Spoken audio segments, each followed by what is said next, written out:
بسم الله الرحمن الرحيم. السلام عليكم ورحمة الله وبركاته. أعزائي وأحبائي عشاق الكرة مع محترم، حبيت أبدأ أول فيديو ليا من خلال قناتي الكرة مع محترم بماتش السوبر الأفريقي، مع إن أنا راجل أهلاوي ومن امبارح زعلان ومتضايق إن الأهلي خسر، بس برضه حبيت إن أنا أبدأ قناتي بالمباركة لنادي الزمالك.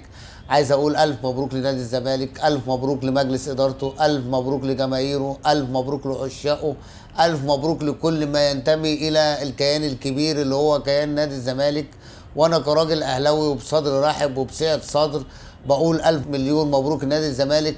والزمالك يستحق بطولة السوبر الافريقي، لان الكورة بتدي اللي يديها، بتحترم اللي يحترمها. الزمالك غلب المنطق فتغلب على الاهلي، لان كل المنطق كان بيقول ان الاهلي هيكسب الزمالك، وناس كتير كمان قالت ان الاهلي هيكسب الزمالك سكور، لكن الزمالك صدق نفسه، احترم الكوره فالكوره احترمته.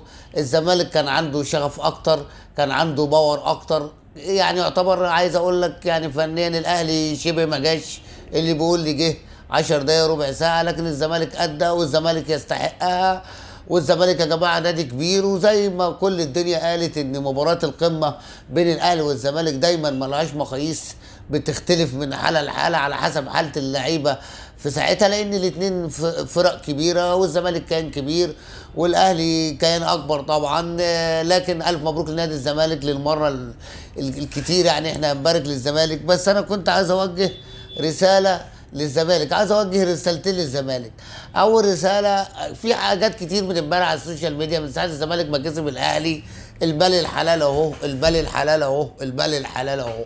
طب يعني انتوا يا زملكاويه اما تيجوا تكسبوا خلاص بالمال الحلال، واما نيجي احنا نكسب بطولات تقولوا المال الحرام؟ انا عايز اعرف فين الحرام وفين الحلال معاكم في البطولات، عايزين نفهم العقليه بس. النقطه الثانيه طبعا اللي عاوز اوجهها رساله لجمهور الزمالك برضو، بعد المباركه للمره المليون، على طول انتوا بتقولوا ان الزمالك، على طول بتتكلموا بنظريه المظلوميه، نظريه المؤامره، نظريه الاهلي بيكسب بره الملعب مش جوه الملعب. طبعا النظريه دي هتتبخر لمده يومين ثلاثه، هنفضل نقول خلاص احنا مفيش مؤامره مفيش حاجه، الزمالك بيكسب بمجهوده، الزمالك بيكسب بعرقه. اما برضه بيخسر الزمالك بتقولوا المظلوميه والمؤامره، وجايبين لنا السعوديه والمستشار تركي الشيخ اهلاوي فجاي عشان يدي البطوله للاهلي. الكلام ده طبعا الكلام ده مش هنسمع الكلام ده دلوقتي خالص، من بعد حتى المستشار تركي آل الشيخ ما اتبرع للزمالك بمليون ونص دولار، يعني هيعمل انتعاشه بخزينه الزمالك، يعرف يسدد ديونه، يعرف يجيب لعيبه. احنا يا جماعه برضه على المستوى الشخصي وعلى المستوى الفني عايزين الزمالك قوي، لان مفيش كوره ما بين الاهلي الا بين الاهلي والزمالك في افريقيا في مصر كلها. فالزمالك لما يكون قوي انا هكسب منافس قوي، فانا عايز الزمالك قوي ده، بس عاوزين المساواه، العداله، الثقافه في الفكر. الف مبروك، هارد لك، زي ما انا بمنتهى الروح الرياضيه ببارك لنادي الزمالك واقول له الف مليون مبروك السوبر رقم 5 للزمالك، مع ان انا اهلاوي واهلاوي يعني بحب الاهلي فوق ما تتخيلوا حضراتكم. اروح للنادي الاهلي، اللهم صل على النبي، يعني احنا عندنا كل اللعيبه نازله مغروره، احنا كسبانين من قبل ما نخش الملعب. الغرور والعظمه، العظمه لله وحده، كل اللعيبه نازله، اللي عامل لي شعر اصفر واللي عامل لي شعر اسود واللي داخل نفسيا مش مهتم بالموضوع ده. يعني اما اشوف انا يحيى عطيه الله لا مؤاخذه داخل كده يشوط ضربه جزاء وعامل لي كده، داخل عامل لي كده، مفيش مسافه بينك وبين الكوره اصلا، فاتجاه رجلك وانت راجل اشمل، فالطبيعي انك هتشوطها على شمالك، فالطبيعي ان عواد هيصدها. فعواد الصراحه رجع نفسه في الماتش ده، وانت مش داخل يا عم يحيى عطيه الله هتمثل اولاد رزق الجزء الرابع حضرتك. احنا ناس في مصر بنتعامل صابع بصابع. انت النهارده عملت ايه في الماتش اللي بكره عملت ايه فيه؟ بعد كده ايه؟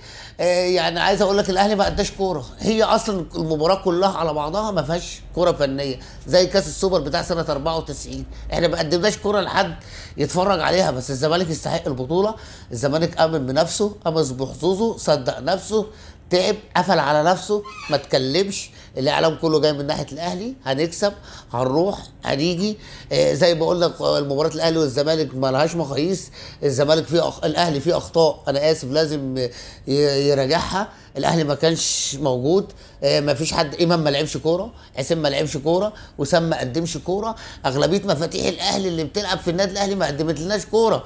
ما حسيناش بالفرق. اللعيبه داخله كسبانه الماتش قبل ما تخشوا، في ثقه في المؤتمر الصحفي، في كلام قبل المباراه ان احنا رايحين نجيب البطوله ونيجي. عملنا نفس سيناريو السنه اللي فاتت، اللي هو بدانا باتحاد العاصمه خدنا على وشنا، بعد كده خدنا البطولات. نتمنى برضو من اداره النادي الاهلي انها تكون واعيه، واداره النادي الاهلي دايما حكيمه، واحنا اهلاويه وفي ظهر الاهلي حتى لو اتغلب 6-0.